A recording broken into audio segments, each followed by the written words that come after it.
Assalamualaikum warahmatullahi wabarakatuh. Perkenalkan, nama aku Fitrisnawati. Jadi di sini aku bakal jelasin sedikit materi tentang teori perkembangan. So, happy watching. Jadi di sini aku bakal jelasin tentang teori perkembangan. Nah, tapi sebelum kita masuk ke teori perkembangan, di sini aku bakal jelasin dulu nih apa perbedaan antara perkembangan dan pertumbuhan. Kedua istilah tadi itu sering disamaartikan, tapi sebenarnya memiliki makna yang berbeda loh. Nah, apa aja sih perbedaannya? Yuk kita lihat. Nah, jadi pertumbuhan itu bisa kita lihat dari perubahan fisik seorang. Contohnya nih, dari bayi, lalu tumbuh menjadi anak-anak, dari anak-anak tumbuh menjadi remaja, dari remaja tumbuh menjadi orang dewasa, lalu setelah dewasa tumbuh menjadi lansia. Nah, kalau pertumbuhan tadi bisa kita lihat dari perubahan fisiknya, kalau perkembangan ini bisa kita lihat dari perubahan emosinya. Karena perkembangan ini berkaitan dengan psikis atau kejiwaan seseorang. Nah, sekarang kita masuk nih ke teori perkembangan. Kira-kira ada apa aja ya teori perkembangannya? Nah, yang pertama tuh ada nativisme. Jadi, pengaruh teori nativisme ini beranggapan bahwa setiap anak yang lahir ke dunia itu sudah memiliki bakat dan kecerdasannya masing-masing. Sedangkan teori empirisme ini berpendapat bahwa kecerdasan seorang anak itu didasarkan atau dipengaruhi oleh lingkungannya.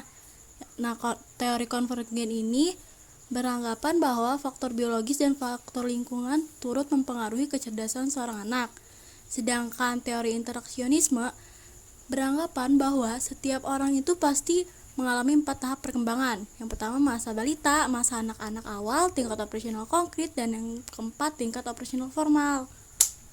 Lalu yang terakhir ada psikodinamika. Jadi teori ini tuh beranggapan bahwa kepribadian seseorang itu akan berkembang ketika dia menghadapi konflik. Dari materi yang udah aku jelasin tadi, sekarang aku bakal contoh nih.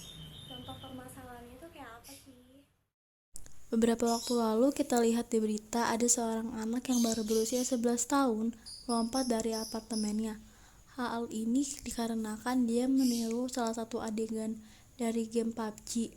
Hal ini sangat disayangkan karena kurangnya controlling dan pengawasan dari orang tua berakibat fatal pada tumbuh kembang seorang anak. Padahal nih seharusnya menurut teori interaksionisme, anak ini sudah berada di tahap operasional konkret yang artinya dia seharusnya bisa memahami hukum perlindungan diri. Namun karena kurangnya controlling, hal ini bisa terjadi. Lalu apa sih solusi atau hal yang bisa dilakukan untuk orang tua dan orang-orang terdekat untuk mencegah hal ini? Nah, salah satu solusinya itu orang tua harus memahami teknologi agar orang tua tuh tahu hal apa nih yang sedang ditonton dan dimainkan oleh si anak ini.